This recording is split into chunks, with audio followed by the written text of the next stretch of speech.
কোরআনে কারিমের আয়াত থেকে দুইটা তথ্য পেলাম। এক নম্বরে কোরআন শোনাতে হবে জীবিত মানুষদেরকে, ব্যাখ্যা বিশ্লেষণ করি। নবীজি এখন বেঁচে থাকলে এই গাজীপুরের কাশেমপুরের এই রাস্তা দিয়ে যদি হেঁটে যেতেন, উনি যদি এই মঞ্চে বসে বলতেন গাজীপুরবাসী আসো, কোরআনে কারিম আল্লাহ আমাকে যেটা দিয়েছে আমি ব্যাখ্যা করে তোমাদেরকে শোনাই, আপনারা বসতেন না? হ্যাঁ বলেন। উনি এখন নেই, ওই দায়িত্বটা এখন আলেমদের উপরে। আমার নামে যেহেতু আলেম লেখা আছে, সুতরাং ওইটা আমি একটু পেয়েছি। ওই রকম মন নিয়ে আমি এখন অ্যাডভার্টাইজ করব, ডেলিভারি দেব। আপনাদের উচিত হচ্ছে আল্লাহুম ইয়াতাফাক্কারুন, আজকের কথাগুলো নিয়ে বাড়িতে এসে চিন্তা ভাবনা করা। এই কথা বলেন না কেন?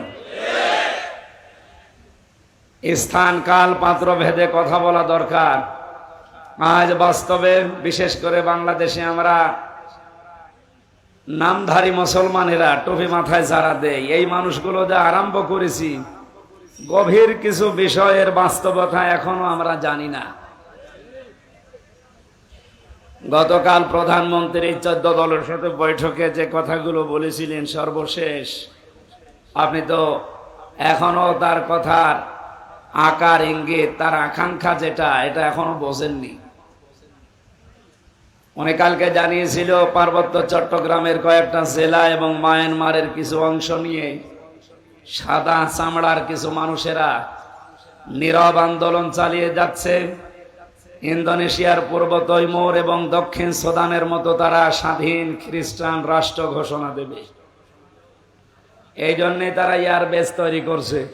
আর আমরা আছি নবী জন্মের পর থেকে নবী ছিলেন না, তুমি দুনিয়া তৈরি হওয়ার আগ থেকে নবী ছিলেন না, 40 বছরে নবী ছিলেন? আরে ভাই, এটা কি মরণের পরের কোন সাবজেক্ট? বলেন। উল্টা পাল্টা জিনিসকে আপনি আজ মানুষের ভেতরে যেটা আরম্ভ করেছেন, যেদিনে স্বাধীন দেশটা টোকরা টোকরা হয়ে খণ্ড বিখণ্ড হয়ে স্বাধীনতা হারিয়ে ফেলবেন, ওরা যদি সত্যি সত্যি প্রধানমন্ত্রীর এই আকাঙ্ক্ষা বা আশঙ্কা যেটা, এটা যদি সত্যে পরিণত করতে পারে, আর করবে, তার প্রমাণ পূর্ব তৈমুর আর দক্ষিণ সুদান, কিছুদিন আগের কথা। ওরা এইভাবে করেই কাজ করে। গণভোট দিয়ে 228টা রাষ্ট্র পৃথিবীতে, এখন আমরা মাত্র 57টা। কয়টা? আমরা মুসলিম রাষ্ট্র তামাম দুনিয়া মিলে মাত্র 57টা, আর বাকিগুলো সব ওই লাইনের। মনে করছেন না সব তো খ্রিস্টান না, হিন্দু আছে, বৌদ্ধ আছে, ইহুদি আছে, মাজুসি আছে, কে বলেছে? ও সবই এক। আল্লাহ তাআলা জানিয়েছেন, ইয়া আইয়ুহাল্লাযীনা আমানু লা তাত্তাখিযুল ইয়াহুদা ওয়ান নাসারা আউলিয়া বা'দুহুম আউলিয়াউ বা'দ। ঈমানদারেরা কখনো ইহুদি খ্রিস্টানদেরকে বন্ধুরূপে গ্রহণ করবা না, কারণ এরা একে অপরের বন্ধু। তার মানে 200 কোটি মুসলমান বাদ দিলে 650 কোটির উপরে মানুষ এখনো থাকে। ওরা বাকি জাতিতে যাই হোক, সব কিন্তু রসুনের পেছনের মতো এক। মুসলমান টাইট করার জন্য সব এক। এই জন্য ওনার এই আশঙ্কাকে যদি সত্যি সত্যি এই সাদা চামড়ার লোকেরা বাস্তবে রূপ দিয়ে ফেলে, আর রূপ দেবে। 17 সালে মাত্র এই বান্দরবন এলাকা, পার্বত্য এলাকাতে মাত্র 224টা গির্জা ছিল। এই 6-7 বছরের ব্যবধানে এখন গির্জার সংখ্যা 444টা। আপনি টের পাচ্ছেন কোথায় যাচ্ছে? খ্রিস্টান মিশনারি এবং কাদিয়ানীদের এই নীরব আন্দোলনের মাধ্যমে হাজার হাজার মুসলমানেরা, ওদিকে মায়ানমারের কিছু অংশ, যেহেতু ওই লাইনটা পার্বত্য চট্টগ্রাম একটা টার্নিং পয়েন্ট, গুরুত্বপূর্ণ কৌশলগত স্থান এটা, এবং শক্ত মজবুত কোনো রক্ষী না থাকার কারণে ওখানে একটা ভেজাল তৈরি করা সহজ। পাহাড়ি এলাকা এবং সাগর এলাকা হওয়ার কারণে মায়ানমার যেহেতু অত উন্নত না, বাংলাদেশ আমরা অত উন্নত না, এই দুই দেশটা থেকে কিছু কিছু জায়গা নিয়ে ওরা যদি একটা গণভোটের মাধ্যমে স্বাধীন খ্রিস্টান রাষ্ট্র ঘোষণা করে ওখানে এয়ারবেস যেহেতু বানানোর চেষ্টায় আছে, কাকে মারবেন আপনি এয়ারবেস তৈরি করে? তার মানে এখানে গোপন কোন ষড়যন্ত্র হচ্ছে। এই সব নিয়ে আমাদের মাথা খারাপ হয়ে যায়। আর ও নবী কয় বছরে নবী হয়েছে এই নিয়ে আজ ফতোয়াবাজি করি অন্ধকার করে থাকছে। তাহলে লোকটা যদি মুসলমান থাকতো তার কথা মানতাম, ও তো কাফের হয়ে গেছে। সূরা আনআমের 50 নম্বর আয়াত, সূরা হুদের 31 নম্বর আয়াত। আমি দলিলগুলো লম্বা করে বলতে পারছি না, খুব তাড়াতাড়ি তাফসিরে যাব। এই দুইটা আয়াত অনুযায়ী এদেশে আজ হাজারো মানুষ এই কথা যারা বলে আল্লাহর ধন রাসূলুল্লাহকে দিয়ে আল্লাহ গায়েব হয়ে গেছে, বিশ্বাস করে কেউ যদি মন থেকে কথা বলে ও কাফের। কাফেরের জানাজা পড়া জায়েজ আছে? বলেন। মাওলানা মামুনুল হক আর আমি এক জায়গায় ছিলাম আপনাদের কাশিমপুরে, 3টা বছর পাশাপাশি রুমে। ওনাকে প্রতিদিন প্রায় মাঝে মাঝে আমারে বলতো, হামজা যদি বের হতে পারি জীবনে কোনো কাফেরের জানাজা পড়াবো না, যাবো না। বিষয়টা নিয়ে আপনার এত কঠিন কেন? মাঝে মাঝে আমার ব্যাখ্যা দিত, দেখো কাফেরের জানাজা পড়া জেনে শুনে কি হারাম? কথা বলে না কেন? রাসূলুল্লাহকে আল্লাহ নিষেধ করেছিলেন তার চাচার জানাজা পড়তে, কবরে যেতে। সূরা তাওবার 113 নম্বর আয়াতে আল্লাহ দলিল দিয়েছেন। সূরা তাওবার 84 নম্বর আয়াতে দলিল আছে। আল্লাহ পাক যদি রাসূলুল্লাহকে কথা বলতে পারে আপনার আপন চাচা আবু তালেব, তাও তার কবরের কাছে যেতে পারবেন না, দোয়া করতে পারবেন না, কারণ লোকটা মুশরিক। লোকটা কি? আজ যারা আল্লাহর ইবাদতে অন্য কাউকে শরীক করে জিকিরের নাম নিয়ে, আশেকের নাম নিয়ে মুশরিক হয়ে যাচ্ছে, এরাও তো কাদিয়ানীদের মতোই কাফের। খ্রিস্টান মিশনারি কাদিয়ানীরা যা করছে নীরব আন্দোলনের মাধ্যমে, আর এরা সরব আন্দোলন শুরু করে ওরা ওদের কাজকে এগিয়ে দিচ্ছে। এই জন্য ওদেরকে থামার জন্য আহ্বান জানাচ্ছি। আমরা আছি এই ঝামেলায়, আর কি শুরু করেছে আল্লাহ জানে। এই জন্য কথাগুলো যেগুলো আজকে কোরআন থেকে বলা হবে, এই কথাগুলো নিয়ে আপনি বাড়ি যেয়ে চিন্তা ভাবনা করবেন। এই দায়িত্ব আল্লাহ আপনাকে দিয়েছে, যেহেতু আপনি ময়দানে এসেই পড়েছেন। আমার দায়িত্ব সঠিকটা তুলে ধরা, আপনার দায়িত্ব হচ্ছে এই কথাগুলো সঠিকভাবে চিন্তা ভাবনা করে আমল করা। আল্লাহ একটা আমাদের প্র্যাকটিক্যাল লাইফে সেট করার তৌফিক দাও, বলেন আমিন। দরুদ আর সালাম পড়ছি, খুব তাড়াতাড়ি করছি, কণ্ঠটা আজ কয়েকদিন ধরে বসে গেছে। খালাকাল ইনসান আল্লামাহুল বায়ান। আল্লাহ বলেন মানুষ বানিয়েছি আমি, আর কথা বলা শিখিয়েছি আমি। আমার আগে যিনি কথা বলছিলেন যে আল্লাহ আমাদেরকে কুকুর, শৃগাল, হাঁস, মুরগি এ সমস্ত সৃষ্টি না বানিয়ে আশরাফুল মাখলুকাত বানিয়েছে। খালাকাল ইনসান, মানুষ বানিয়েছে কে? আল্লামাহুল বায়ান, মানুষকে কথা বলা শিখিয়েছে কে? বিজ্ঞান এখন এই কথাটা নিয়ে প্রমাণ করছে। বিজ্ঞান জানিয়েছে মানুষকে এই কয়েক ইঞ্চি জায়গা থেকে এক একটা কথা বের হতে 27টা স্তর পার করা লাগে। 27টা স্তরে ধাক্কা লাগার পরে একটা কথা তৈরি হয়। যদি কোনো স্তর দুর্বল হয়ে যায়, কথা বের হতে চায় না, গা গু শব্দ হয়। যেটা আমার হচ্ছে, তার মানে 27টা স্তর এখন আমার ক্লিয়ার না। হয়তো কিছু কিছু স্তর আল্লাহ দুর্বল করে দিয়েছে। এ দায়িত্বটা কার? কণ্ঠ উনি দিয়েছে, উনি যেন আমার কণ্ঠটা কিছু সময়ের জন্য ছেড়ে দেন, বলেন আমিন। সূরা রদের 19 নম্বর আয়াতটা পড়েছি। কয় নম্বর আয়াত? 43টা আয়াত আছে, 3টা রুকু আছে। মদিনায় নাযিল হয়েছে, মাত্র একটা আয়াত পড়েছি। এখান থেকে আমরা তাফসীর আকারে কথা বলবো। আপনি যেহেতু পোস্টার করেছেন তাফসীরুল কোরআন মাহফিল, এটা বন্ধ করে দিন। আইছেন বন্ধ। আমার ভাইরা, কোরআনে কারীম থেকে কথা শুনতে হলে আমি এর আগে বহু তাফসীর মাহফিলে বলেছি 5টা বিষয় খেয়াল করা লাগে। কয়টা? এটা যেহেতু ওয়াজ মাহফিল না, ইসালে সওয়াব না, মিলাদ মাহফিল না, ওরস শরীফ না, নওরস শরীফ না, খসরস শরীফ না, এটা তাফসীর মাহফিল।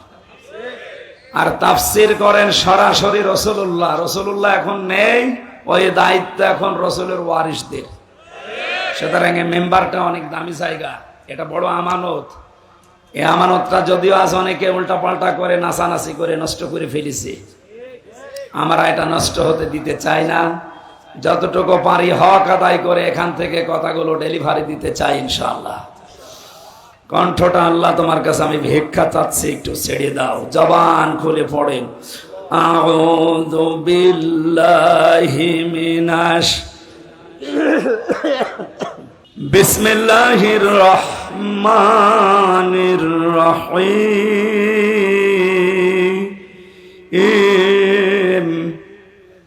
আফামান ইয়ালামু আন্নামা উনজিলা ইলাইকা মির রাব্বিকাল হক কামান হুয়া আ'মা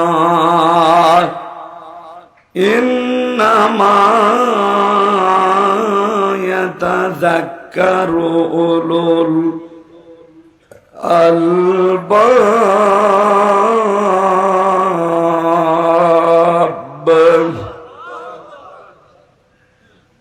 একটা আয়াতের ভেতরে যত কথা আল্লাহ লুকিয়ে রেখেছে আপনি একটু খেয়াল করে শোনেন। এই আয়াতে আপনাকে আজকে জান্নাতের পথ দেখিয়ে দিতে সক্ষম ইনশাআল্লাহ। আল্লাহ পাক বলেন, হে নবী, আপনার প্রভু আপনার উপরে যেটা নাযিল করেছে, যারা এটা বিশ্বাস করে আর যারা বিশ্বাস করে না, এর প্রতি অন্ধ আচরণ করে, তারা কি কখনো সমান হতে পারে? শুধুমাত্র বুদ্ধিমান যারা, এই মানুষগুলো আল্লাহর উপদেশ গ্রহণ করে থাকে। এখন থেকে আমরা 24 নম্বর আয়াত পর্যন্ত এই 5টা আয়াতে আল্লাহর যে উপদেশগুলো আছে, যারা বুদ্ধিমান আমরা, এরপরে আছে নির্বুদ্ধিমান যারা, তাদের কথা আছে, ওগুলো আমাদের দরকার নেই। আমরা বুদ্ধিমান হতে চাই আল্লাহর ভাষায়। কি হতে চাই? আল্লাহর কোরআন থেকে এই 5 আয়াতের তাফসীর শোনার মাধ্যমে আমরা যেন বুদ্ধিমান হয়ে ময়দান থেকে বিদায় নিতে পারি। বলেন আমিন। বুদ্ধিমান কারা? বেশি দিন ক্ষমতায় আছে যারা, বিভিন্ন কায়দা করে তারা, টাকা পয়সার মালিক যারা, বৈধ অবৈধ দেখা দেখি নেই তারা। বলেন, এরা তো বুদ্ধিমান নয়। এদের জন্য ভয়ঙ্কর কথা কোরআনে কারিমের সূরা মারিজের 19 নম্বর আয়াতে আল্লাহ দিয়েছে। আল্লাহ রাব্বুল আলামিন বলেন, কাল্লা ইন্নাহা লাযা, কখনোই না, অবশ্যই তাকে আমি লাযা নামক জাহান্নামের দরজা দিয়ে প্রবেশ করাবো। নাযাআতাল লিশাওয়া, যে ঘরে প্রবেশ করার সঙ্গে সঙ্গে চামড়া খসিয়ে চলে যাবে। গাজীপুরবাসী, আপনাদের জেলায় সর্বমোট 5টা কারাগার সরকার বানিয়েছে। সরকারি একটা আপনাদের জেলায়, আর ওখানে কেন্দ্রীয় 4টা।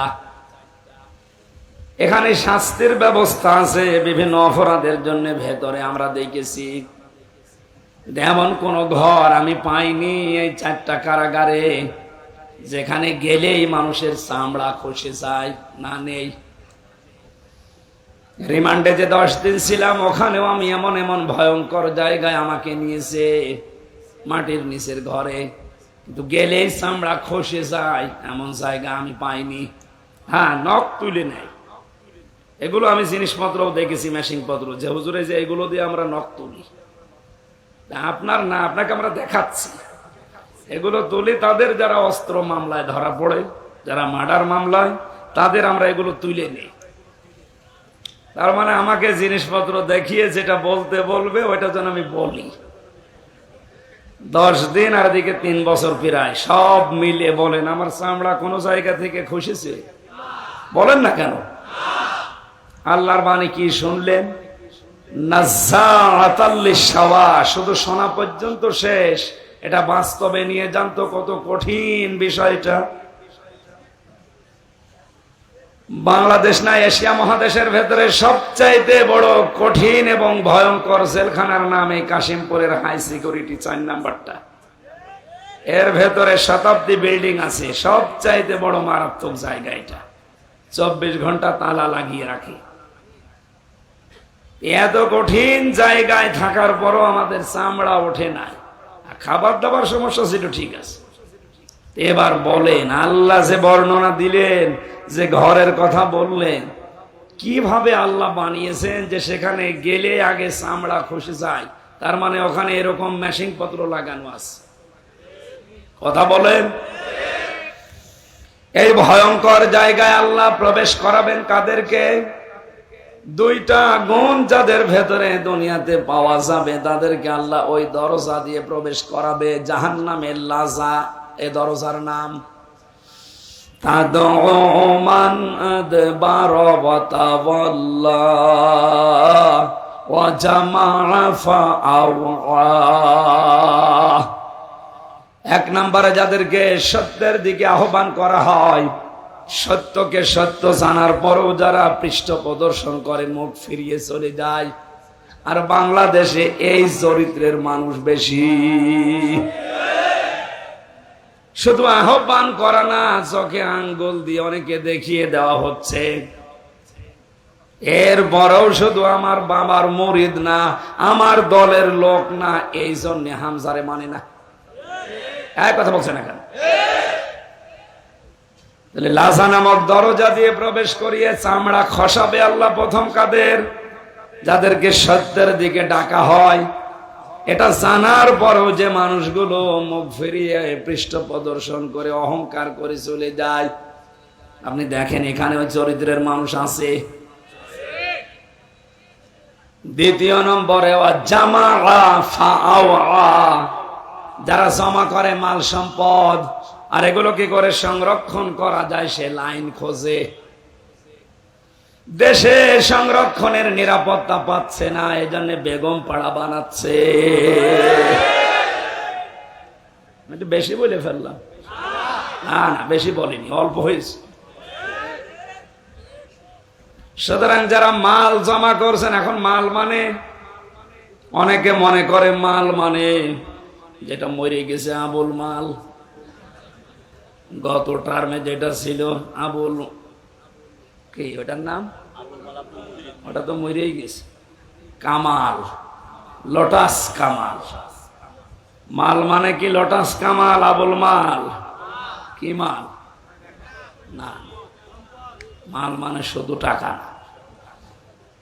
তাফসিরে ইবনে কাসির মুফাসসিরিন ইকরামে লিখেছেন মাল শব্দের ব্যাখ্যা 5টা। যারা এগুলো বৈধ অবৈধ লাইন দেখা দেখি নেই, শুধু জমা করতেই থাকে, সংরক্ষণ করার চেষ্টা চালায়, কি করে এগুলো স্থায়ী করা যায় এই ধান্দায় থাকে, তাদেরকে লাজা নামক দরজা দিয়ে আল্লাহ প্রবেশ করিয়ে আগে চামড়া খসাবে। দেখি তো মালের অর্থ কয়টা? কালকে বলবেন। এতগুলো ছাত্র জবাব দেন কয়টা? মালের 1 নাম্বার অর্থটা বাদ দেই। না বলেন বলে আমি আবার 3 বছর যাই। যেটা যেটা দেখবো আমার গায়ে লাগবে ওইটা বাদ দিয়ে দেব।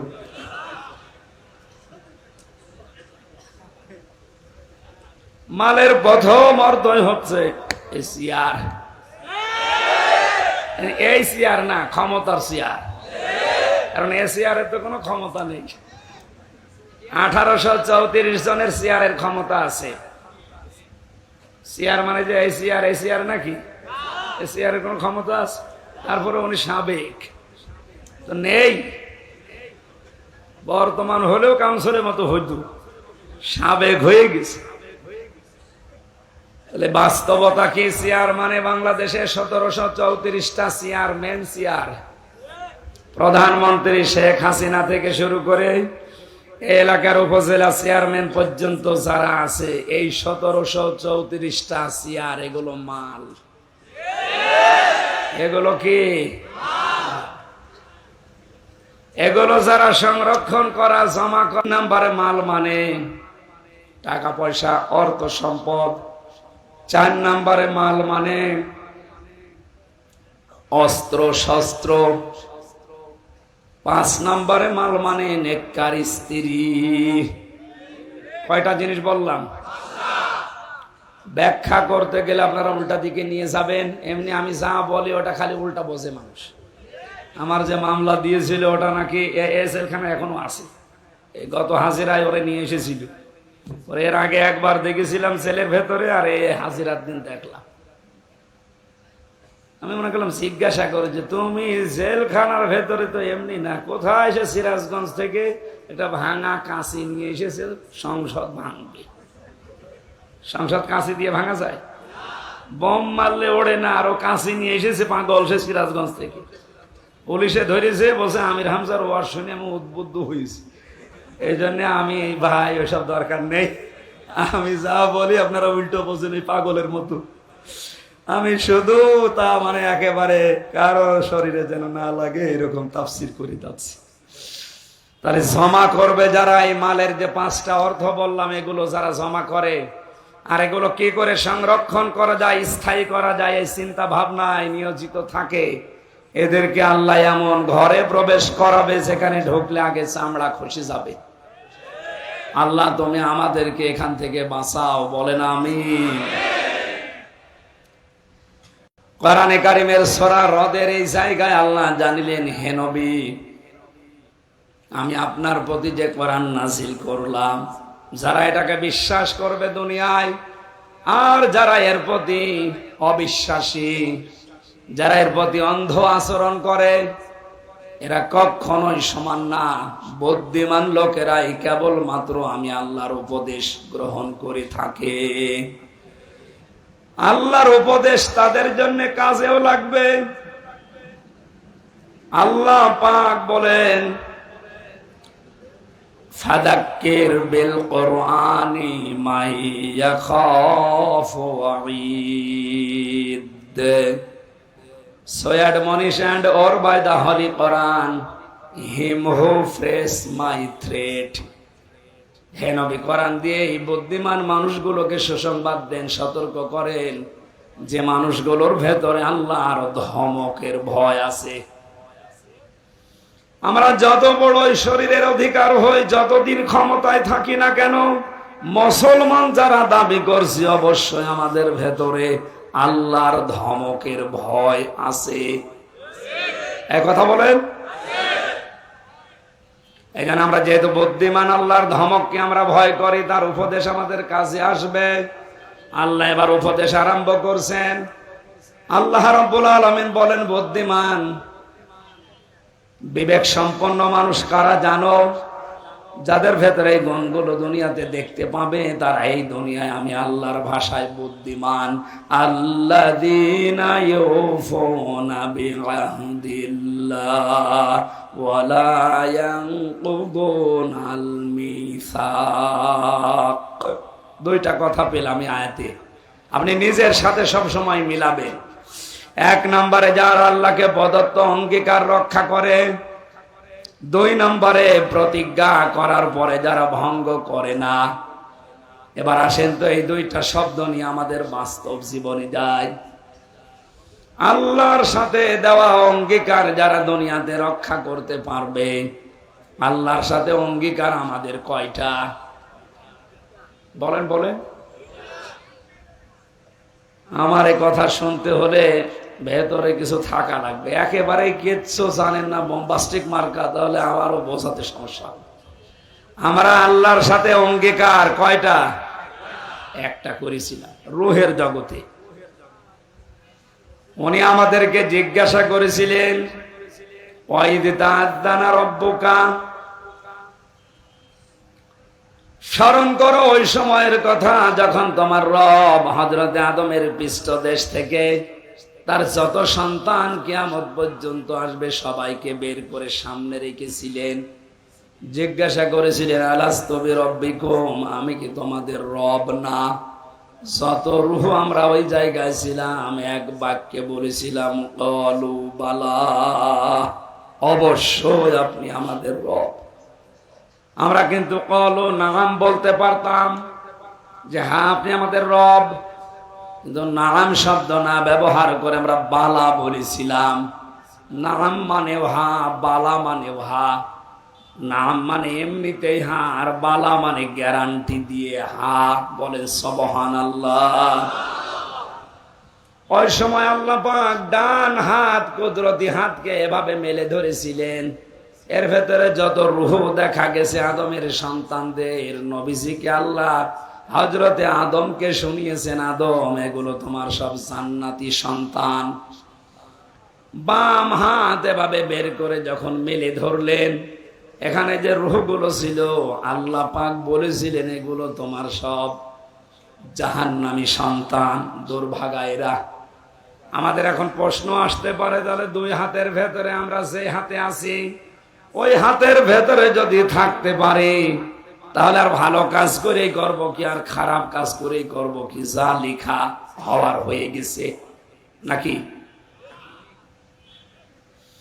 এর জবাব দিয়েছেন যারা হাদিস বিশারদ, মুহাদ্দিসিন ইকরাম বলেন, মহান আল্লাহ যে হাতগুলো দেখিয়েছেন ওই দিন আমাদের কাছ থেকে জবাব নেওয়ার পর, যে আদম তোমার এই সন্তানগুলো জান্নাতি, এই সন্তানগুলো জাহান্নামী, কিয়ামত পর্যন্ত পৃথিবীর ময়দানে আমি এদেরকে পাঠাবো, তার ভেতরে আমরা আছি। জবাব হচ্ছে এইটাই, যাদেরকে আল্লাহ ডান হাত থেকে বের করেছিলেন কিয়ামত পর্যন্ত ওরা আসবে দুনিয়ায়, ওদেরকে দিয়ে আল্লাহ জান্নাতে যাওয়ার কাজগুলো করিয়ে নেবেন। রাত 3:30টার সময় ঘুমিয়েছে, 4:30টার সময় আজান দিচ্ছে ফজরের, মাত্র 45-50 মিনিট ঘুম হওয়ার পরে স্ত্রী ডাক দিচ্ছে, তাড়াতাড়ি করে ওঠো, ফজরের নামাজের সময় হয়ে গেছে। ও তাড়াতাড়ি উঠে নামাজ পড়তে পারলে ওর কাছে আনন্দ লাগে। এক কথা বলে না কেন? ঠিক আর একটা লোক রাত 9টার সময় ঘুমিয়েছে, রাত 4:30টার সময় আপনি তারে ডাক দিচ্ছেন, 8-9 ঘন্টা মরণের ঘুম ঘুমিয়েছে, ফজরের নামাজে ডাক দিলে এখনো পর্যন্ত বলে আমার ঘুম হয়নি, ডিস্টার্ব করলি কেন? আপনি ধরে নিতে পারেন আপনি আছেন ডান হাতে আর ওই লোকটা আছে ওই বাম হাতে। আপনাকে আল্লাহ ভালো কাজ করাবে যদি ওই ডান হাতের ভেতরে থাকেন, আপনার মন মানসিকতা ভাবে পয়দা করে দেবে। লা ইয়াস্তাউই আসহাবুন নারি ওয়া আসহাবুল জান্নাহ, আসহাবুল জান্নাতি হুমুল ফাইজুন। হে নবী, যেই মানুষগুলো জান্নাতি আর যারা জাহান্নামী এরা কখনো সমান হবে না, এদের রাস্তায় আলাদা। আপনি কখনো তাদেরকে এক রাস্তায় চলতে দেখবেন না, এদের দুনিয়ার জীবনটাই পুরো আলাদা জীবনে চলবে। আজকে আসার সময় ফ্যান্টাসি কিংডম দেখাচ্ছিল এখানকার একজন, আর আমারে বলছে এখানে এমন কোনো কাজ নেই যেটা বৈধভাবে হয় না। ওখানে কাজ তো সব বৈধভাবে হচ্ছে নাকি? ওখানে আপনি এরকম মানুষকে নিয়ে যেতে পারবেন পিটিয়েও? পারবেন না। ওখানে যাওয়ার মানুষের দুনিয়ায় আলাদা, আর ওখানে যারা যায় ওদেরকে আপনি মসজিদে, মাদ্রাসা, ঈদগায় পাবেন না।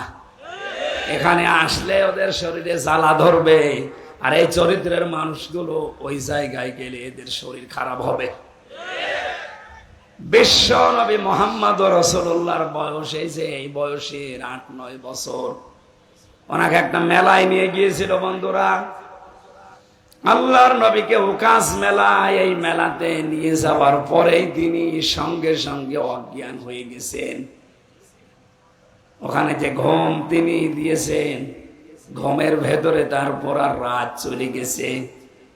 সূর্যের আলো যখন সকালবেলা তার মুখের ওপরে পড়েছে, নবীজি টের পেয়ে দেখলেন আশপাশে কেউ নেই। ওরা গান বাজনা, মেলা যা করার আনন্দ ফুর্তি করে সবাই বিদায় নিয়ে চলে গেছে। পুরাটা সময় বিশ্ব নবীকে আল্লাহ জাহান্নামী কাজ থেকে বাঁচিয়ে রেখেছে। আপনি যদি সত্যি হযরতে আদম আলাইহিস সালামের সন্তানদের আল্লাহর ডান হাতের ভেতরে পড়ে যান, এমন ভালো ভালো কাজের আঞ্জাম আপনাকে মরণের আগ পর্যন্ত আল্লাহ দেওয়াতেই থাকবে। হ্যাঁ, এখানে কিছু নিয়ম নীতি আছে। আপনাকে এই ভালো ভালো কাজ পাওয়ার পরে শুকরিয়া আদায় করা লাগবে আল্লাহর। লাইন শাকারতুম লাযিদান্নাকুম ওয়া লাইন কাফারতুম ইন্না আযাবি লাশাদীদ। যদি আমার নিয়ামতের শুকরিয়া আদায় করো আমি আল্লাহ ওইটা বাড়িয়ে দেব। নিয়ামতের শুকরিয়া আদায় আমরা বাংলাদেশের মানুষ একটা বুঝি কি, সেটা টোটে পর্যন্ত খাবারের পর একটা ঢেকর তুলে বলে আলহামদুলিল্লাহ, হয়ে গেল না। কেউ যদি কোনো নিয়ামত পাওয়ার পরে শুকরিয়া আদায় করে, ওকে তিনটা বিষয় লক্ষ্য রাখা লাগবে। উনি যে কাউন্সিলর, আমি যে এখানকার প্রধান বক্তা, উনি যে প্রধান অতিথি, প্রত্যেকটা বিষয় আমার আল্লাহ বলেন ভালো হোক আর মন্দ হোক, প্রতিটি জিনিস আমার বান্দা বান্দীদের জন্য পরীক্ষা।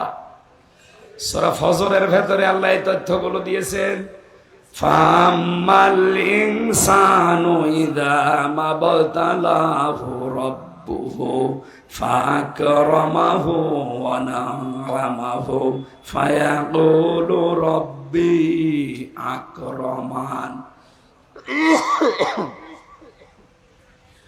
ওয়া আম্মা ইযা মাবতালাহু রাব্বুহু ফাকদারা আলাইহি রিজকাহু ফায়াকুলু রাব্বি আহানান। আমি মানুষকে ভালো কোনো কিছু দিয়েও পরীক্ষা করি, নিয়ামত গুলো দিয়েও তাকে পরীক্ষা করি, নিয়ামত কেড়ে নিয়ে অসম্মানিত করেও আমি তাকে পরীক্ষা করি। সুতরাং আজ যারা ক্ষমতায় আছেন, এটা আপনার পরীক্ষার বিষয়। আবতাগি ফীমা আতাকাল্লাহু দারাল আখিরাহ, আপনাদের উচিত হবে ক্ষমতাটা আল্লাহর দ্বীনের, ইসলামের, মানবতার পক্ষে কাজে লাগিয়ে আখিরাতের ঘর নিজের জন্য তৈরি করে নেওয়া। তাহলে আপনি আল্লাহর ভাষায় বুদ্ধিমান হবেন। অথচ ক্ষমতা পেয়ে অনেকে আজ আখিরাতের ঘরের পরিবর্তে জাহান্নাম তৈরি করে রাখছে। আমি আল্লাহর সাথে অঙ্গীকারের বিষয় বোঝাচ্ছিলাম। একটা অঙ্গীকার ওই সময় বলেছিলাম, বলো বালা, অবশ্যই আপনি আমাদের রব। রবের ভেতরে আমরা 19টা শর্ত লুকিয়ে রেখেছিলাম। রবের পুরা অর্থ আপনি দেখবেন অভিধানে, রব শব্দের অর্থ 19টা। কয়টা? বলেন। এবার একটা একটা করে মিলাবেন নিজের জীবনে, 19টা পাওয়া যায় কিনা। এক নম্বরে রব মানে যিনি লালন পালনকারী। আপনি বলেন তো নিজের মনের দিকে তাকিয়ে, এ কথা কি আমরা 100% আল্লাহকে বিশ্বাস করে মানতে পারি যে আল্লাহ আমার লালন পালনকারী? না না, এটা তো চামড়ার মুখের কথা। আমাদের মনে, আমি সহ প্রত্যেকের মনে এখনো পর্যন্ত প্রায় 100%-এর 80 থেকে 90% পর্যন্ত এই বিশ্বাস, আমার লালন পালন করা, খাওয়া দাওয়ার ব্যবস্থা, এটা আমার চাকরির দ্বারা হয়। এই না বলছেন মানে? আমাদের মনের অবস্থা বললাম আমি। এটা আমার ব্যবসার দ্বারা হয়, এটা আমার জমি জায়গার দ্বারা হয়, ঘর ভাড়ার দ্বারা হয়। কথা বলে না কেন? অথচ এই জায়গায় বলেছিলাম আপনি আমাদের রব। আল্লাহ বলেন আন তাকুলু ইয়াউমাল কিয়ামাহ ইন্না কুন্না আন হাযা গাফিলিন। এই কথাটা দুনিয়ায় যাওয়ার পরে যেন তোর ঠিক থাকে, এটা যেন গাফেল হয়ে যাবি না, কারণ কিয়ামতে কিন্তু আবার এইটা প্রশ্ন করা হবে। গাজীপুরবাসী আল্লাহর সাথে অঙ্গীকারের প্রথম যেটা আমি দেখছি, এটা আমরা ফেল করে ফেলেছি। আমাদের মনের ভেতরে এখনো বদ্ধমূল ভাবে এই ভরসা তৈরি হয়নি যে চাকরি, ব্যবসা, ঘর ভাড়া, এটা আমার মাধ্যম। আসলে আমাকে খাওয়াতে পারে শুধুমাত্র কে?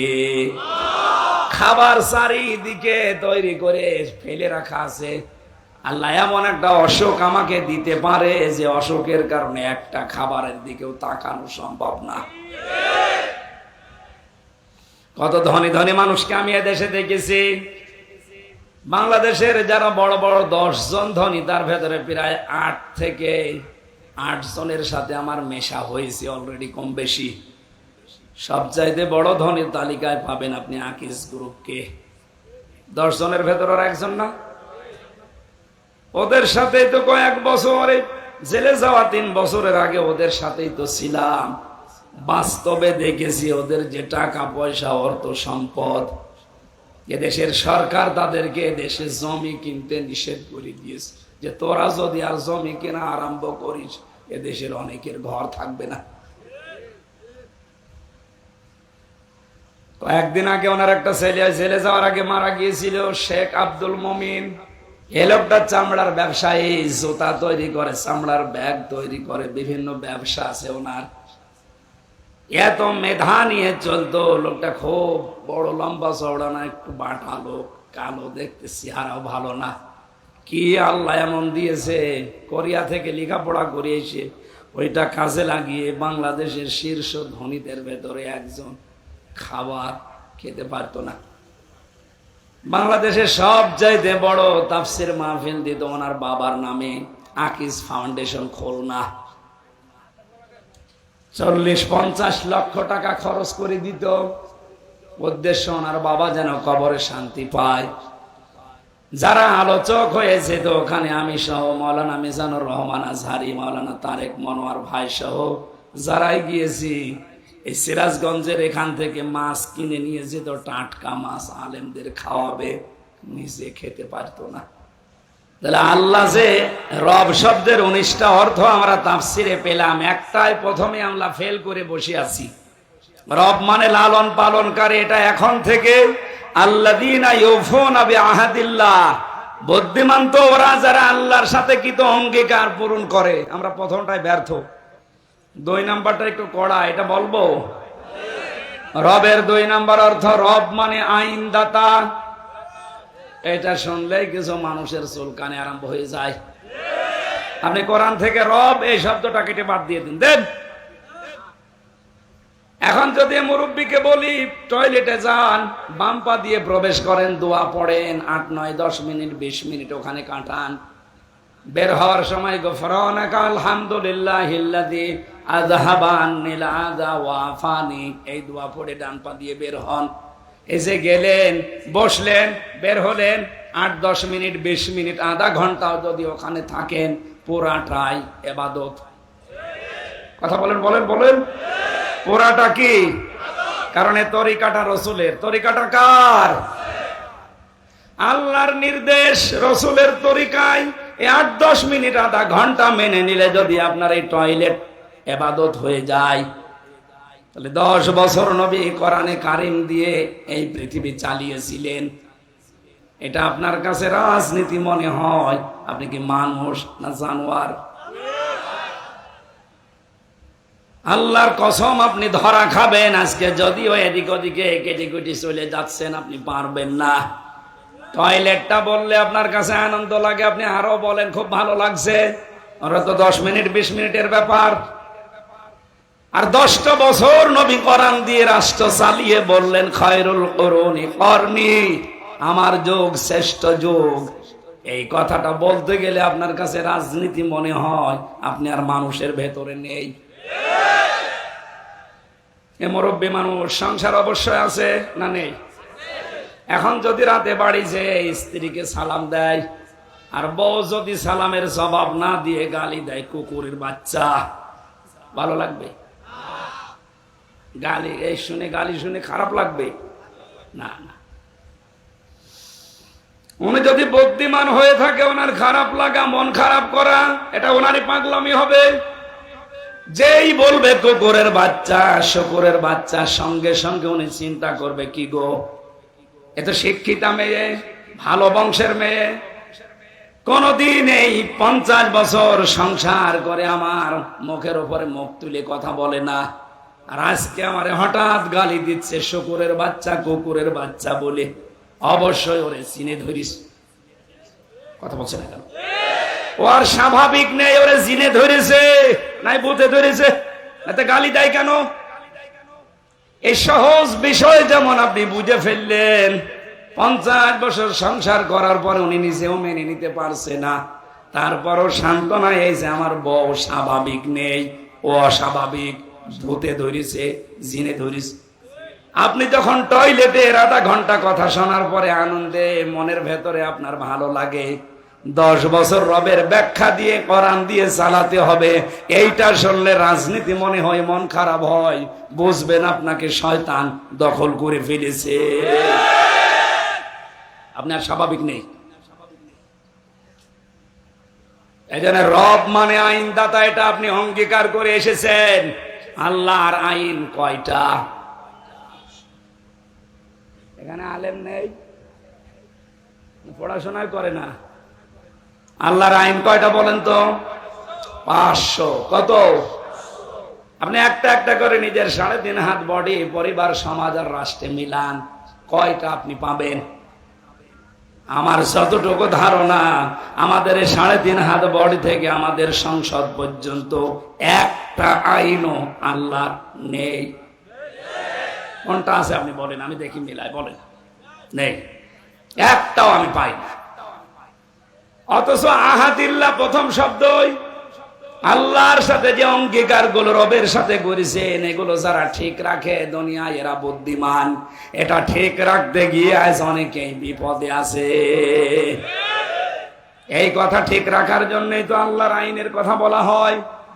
আল্লাহ লালন পালন করি, এই বিশ্বাসটা জন্ম দেওয়া হয় যে দুনিয়ার সব কিছু থেকে মুখ ফিরিয়ে আল্লাহ লালন পালন করতে পারে, বিশ্বাস তৈরি করেন। রবের 3 নাম্বার অর্থ, রব মানে যিনি চাওয়ার আগে জিনিস দিতে পারেন। মায়ের পেটের ভেতরে বাবার স্ফলিঙ্গ দিয়ে দ্রুত গতিতে যে পানিটা বের হয়ে যায়, বিজ্ঞান জানিয়েছে এটা মায়ের রেহেম পর্যন্ত যেতে যতগুলো ধাক্কা লাগে, 40,000 মানুষ 1 ফোঁটা বীর্য দিয়ে তৈরি হওয়া সম্ভব। কিন্তু জরায়ুর দেওয়ালের সাথে ধাক্কা লেগে ওই পর্যন্ত যে রেহেম পর্যন্ত পৌঁছাতে পারে না, অনেকে পথের ভেতরেই মারা যায়, পড়ে যায়। ওখানে হয়তো শুধু হামজা গেছে আর হামজার ওই বোনটা গেছে, বাকি আর কেউ যেতে পারে নাই। অথচ আমার বাবার ওই 2 ফোঁটা বীর্য দিয়ে 80,000 হামজা বানানো সম্ভব ছিল। আমাকে আল্লাহ ওখানে নিয়ে যাওয়ার পরে 40 পাল্টাতে থাকেন। 6 মাস বয়স হয়ে যাওয়ার পরে আমার খাবারের প্রয়োজন দেখা দেয়। বিজ্ঞান জানিয়েছে, আয়াতটা গবেষণা করে, ফালিয়ানজুরিল ইনসানু মিম্মা খুলিকা মিম্মা দাফিক ইয়াখরুজু মিন বাইনিস সুলবি ওয়াত তারাইব। এই যে সলবন, এটা 1 বছর, তারাইব বহু বছর। সলবন বলা হয় ছেলেদের লজ্জাস্থান, আর তারাইব বলা হয় মেয়েদের লজ্জাস্থান। ছেলেদের ক্ষেত্রে আল্লাহ 1 বছর দিলেন, মেয়েদের ক্ষেত্রে আল্লাহ বহু বছর দিয়েছেন। আমার প্রশ্ন এটা, সন্তান জন্ম দিতে বাবার কোনো ভূমিকা নেই? আমার মনে হয় আলোচনা একটু উপরের হয়ে যাচ্ছে, আপনারা বুঝতেছেন?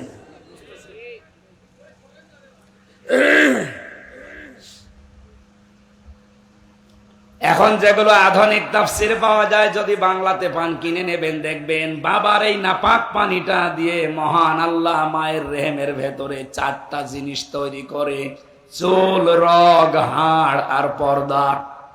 মায়ের রেহেমের ভেতরে যে নাপাক পানিটা আছে ওইটা দিয়ে আরো 4টা জিনিস বানায়, রক্ত, গোশত, চর্বি আর চামড়া।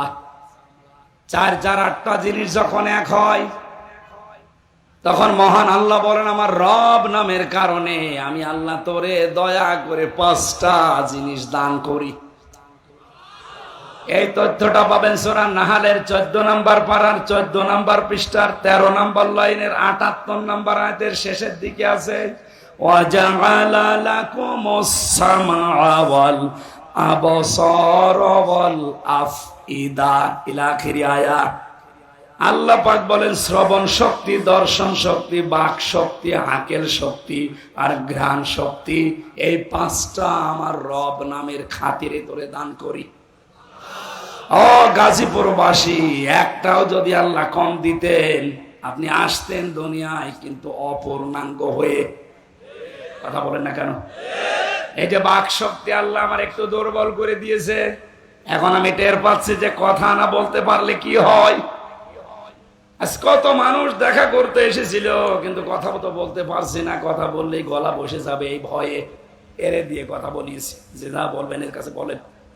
শুধু সালাম দিয়ে মাথা নাড়িয়েছি, ভাই আমার অসুবিধা হচ্ছে না, কারণ দিনের বেলায় যদি আপনার সাথে ভক ভক করি তো রাতে 1 ঘন্টা কথাই বলতে পারবো না।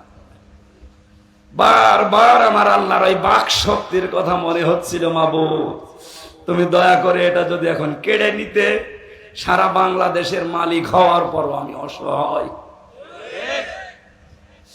রমজানে সৌদি আরবে ছিলাম, মদিনাতে একটা ভিডিও দেখছিলাম, ওখানে বিচারক যিনি মাত্র 11 বছর বয়সের একটা ছেলেকে ডাক দিচ্ছে, অন্ধ ছেলেটা, ওরা কোরআন শরীফ ওর সিনার ভেতরে এত সুন্দর তেলাওয়াত করলো।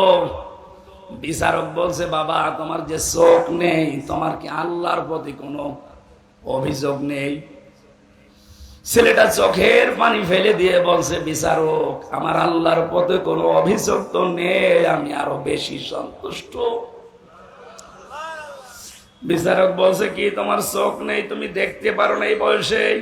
ওরা কোরআন মুখস্থ করে ফেলেছ, আর আল্লাহর প্রতি তোমার কোনো অভিযোগ নেই? কেন কেন অভিযোগ নেই বলো তো? ছেলেটা যে কথা বললো ওটা শুনে আমিও কেঁদে ফেলেছি। ছেলেটা ডাক দিয়ে বলছে, বিচারক আমি কিন্তু কোরআনে কারিমের শুধু হাফেজ না, পুরাটা আমার মাতৃভাষায় আয়ত্ত করা আছে।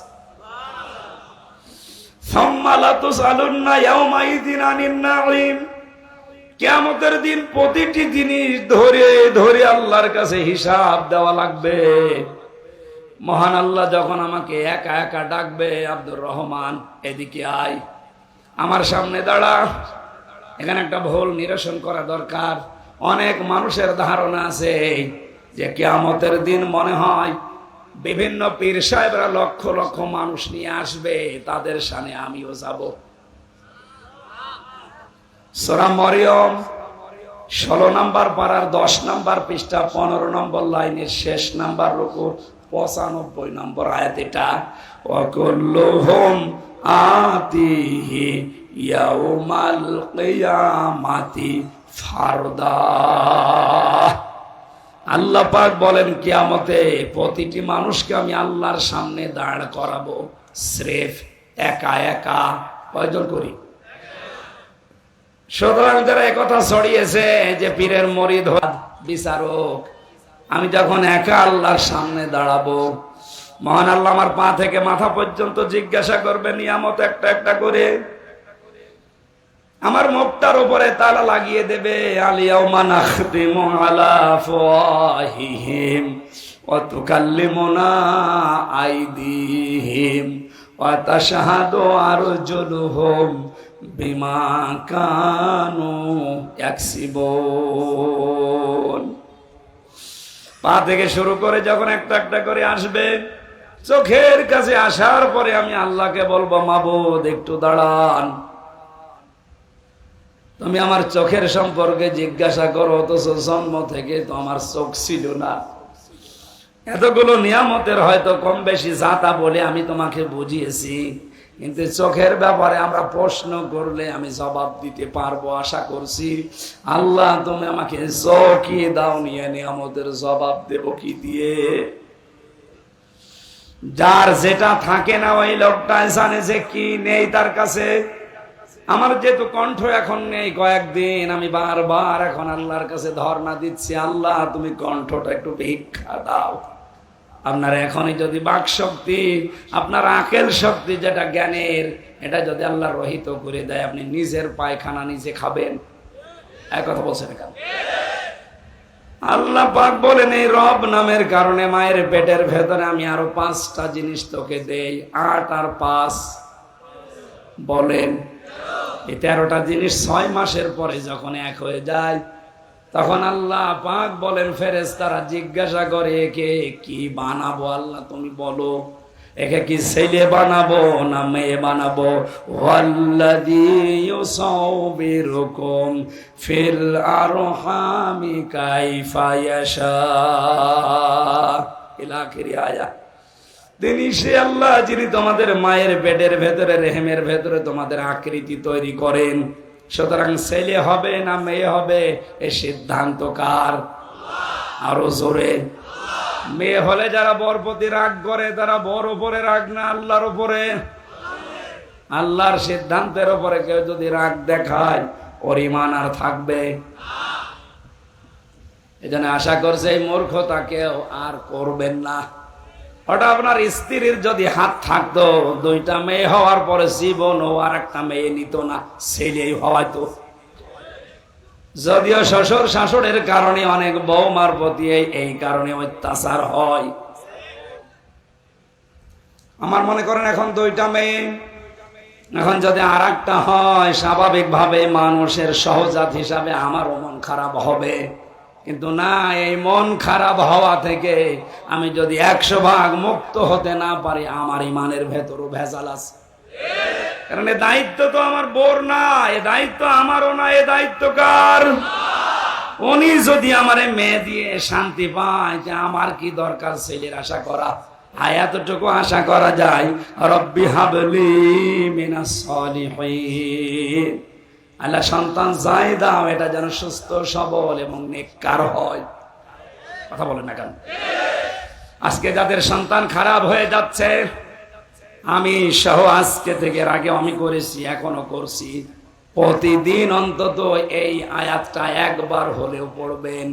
সূরা ফুরকান, ওয়াল্লাযীনা ইয়াকুলুনা রব্বানা হাব লানা মিন আজওয়াজিনা ওয়া যুররিয়াতিনা কুররাতা আ'য়ুনিন ওয়াজআলনা লিল মুত্তাকিনা ইমামা।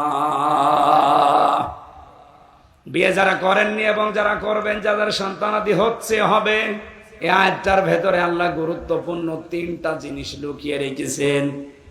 আল্লাহর কাছে মন থেকে মানুষ কথা বলে, আল্লাহ তুমি আমাকে বউ দাও। কি দাও? শুধু বউ না, আমাকে সন্তান দাও। আমার বউটা, আমার সন্তানটা যেমন এমন আচরণ করে, এমন চরিত্রের হয়, যাদের দেখলে আমার চোখ জুড়িয়ে যায়, তুমি আমাদেরকে ইমাম মুত্তাকি মানুষদের নেতা, ইমাম, উত্তরাধিকারী বানিয়ে দাও। সরি বলেন আমিন। এই দোয়াটা যদি আমরা এখনো পর্যন্ত আমল আরম্ভ করি, সাহাবায়ে কেরামের জীবন থেকে এটা প্রতিষ্ঠিত, প্রমাণিত। আপনার সন্তান আমরা গ্যারান্টি দিতে পারি কোনদিন মদ খেয়ে, বাবা খেয়ে আপনার সামনে আসবে না। আজকে থেকে আমি সহ যারা আসে, দোয়াটা পড়া প্রতিদিন একবার হলেও পড়া যাবে না? আল্লাহ আমাদেরকে আমল করার তৌফিক দাও। রবের যে 3 নাম্বার অর্থ, এটা আমাদের জীবনে মিলছে না। কোন জিনিস চাওয়ার আগেই যখন উনি দান করেন, খাবারের প্রয়োজন দেখা দেওয়ার পরে কোন ডাক্তার, ইঞ্জিনিয়ার, মা বাবা খাবার পৌঁছিয়ে দেয়নি, আল্লাহ পাক বলেন তোর মায়ের মাসিক অসুখ বন্ধ করে ওই খাবারটা তোরে খাওয়িয়েছি আমি। মুখ দিয়ে না খাওয়িয়ে আমি খাওয়িয়েছি তোর নাভি দিয়ে। মুখটা পবিত্র রেখেছি এই কারণে যেন মুখ দিয়ে বাবা খাওয়া না হয়, ডাল খাওয়া না হয়, মানুষের সম্পদ আত্মসাৎ করে খাওয়া না হয়। এই কথাগুলো পবিত্র জীবন তৈরি করার জন্য আমি মুখ দিয়ে নাপাক রক্তটা না দিয়ে নাভি দিয়ে দিলাম। কিন্তু যখন থেকে আমার এই বান্দায় এই মুখ দিয়ে নাপাক জিনিসগুলো প্রবেশ করায়, তখন আমি আল্লাহর আফসোস, আমার ফেরেশতারা আমারে প্রশ্ন করে। বিশ্বনবী মুহাম্মদ রাসূলুল্লাহকে যখন তার দুধমা হালিমা, এটা সিরাত ইবনে হিশামে পাবেন, উনি কোলে তুলে নেওয়ার পরে ডান স্তন দিয়েছিলেন, উনি পান করলেন, বাম স্তন দিলেন, উনি মুখ বের করে নিলেন। হযরতে হালিমা 3 বার মুখ লাগিয়েছে, নবীজি 3 বারই মুখ বের করে নিয়েছিলেন। চোখের ইশারা দিয়ে যেন বোঝাতে চাই, মা হালিমা জোর করেন কেন? ডান স্তন এটা আমার অধিকার ছিল, আমি পান করেছি। বাম স্তন এটা আমার অধিকার না, এটা আমার দুধ ভাই আছে। আমি জানি আপনার আর একটা ছেলে আছে, তার নাম আব্দুল্লাহ, এটা তো তার হক। আমি দুনিয়াতে ভাইয়ের হক নষ্ট করার জন্য আসি না, এসেছি ভাইয়ের হক ফিরিয়ে দেওয়ার জন্য। যে নবী মায়ের কোলে বসে ভাইয়ের হক ফিরিয়ে দেয়, সেই নবীর উম্মতেরা আজ ভাইয়ের জমি জাল দলিল করে কাশিমপুরে জেল খাটতেছে। মানুষের জমি জাল দলিল করে ফাঁকি দেওয়া মানুষের ছেলে নেই? কথা বলে না কেন? আমি ছিলাম প্রথমে 2 তলায়, আর জহির আর্মি নামে এক লোকে এখানে বাড়ি, এই গাজীপুরের পাশে কোথায় বোট বাজার, ওর বাড়ি চাঁদপুরে, এখানে ঘর জামায় থাকে। আমি নাম ধরে বলে দিলাম, ওরে যদি পান আমার কাছে নিয়ে আসবেন। ও বেটা আমার ওই জমার নামাজ যখন পড়াতাম, আমি জমার দিন ও নামাজ পড়তে যেত, আমার পেছনে এই নামাজ পড়েছি 1 বছর। ও বের হয়ে চলে যাওয়ার সময় বলছো, হুজুর আপনার বাড়ির নাম্বার দেন, আমি আপনারা বের করে দেব। বিপদে পড়লে মানুষের দিক দেওয়া ঠিক থাকে না। আমার বাবার আর চাচার নাম্বার দিলাম। ও বের হয়ে কায়দা করে চাচার কাছ থেকে 60,000 টাকা নিয়েছে। বলছে আপনার ভাতিজারে আমি বের করে দেব 3 দিনের ভেতরে। আর আমার বাবা মা তো গ্রাম্য মানুষ, গ্রাম্য মানুষ, তারা জীবনে কোনোদিন ফাঁড়িতেও যায়নি, থানা আর হাইকোর্ট তো দূরের কথা। যেই বলেছে আমি আর্মি, আমি ছিলাম ওনার সাথে, আমি খুব ভালোবাসি হুজুর রে, আপনি শুধু টাকা দেন, দেখেন কি করি। টাকা দিয়েছে আবেগে, 55,000 সঙ্গে সঙ্গে দিয়েই দিয়েছে। বলছে 5,000 থাক, আমি মোবাইলে নেব। বললা 3 দিন না, 3 মাস না, 3 বছর চলে গেল, ওর আর খবর নেই। পরে আমি যোগাযোগ করেছি বাবার সাথে, চাচার সাথে, বলে ও কল দিলে রাগ করে, ভাইয়ের জমি জাল দলিল করে ফাঁকি দিয়ে অন্যায় ভাবে এই নাপাক জিনিস মুখ দিয়ে আপনি খান, আর আপনি রব বিশ্বাস করেন আল্লাহ। এটা এখন হয়তো দুনিয়ারে মানুষ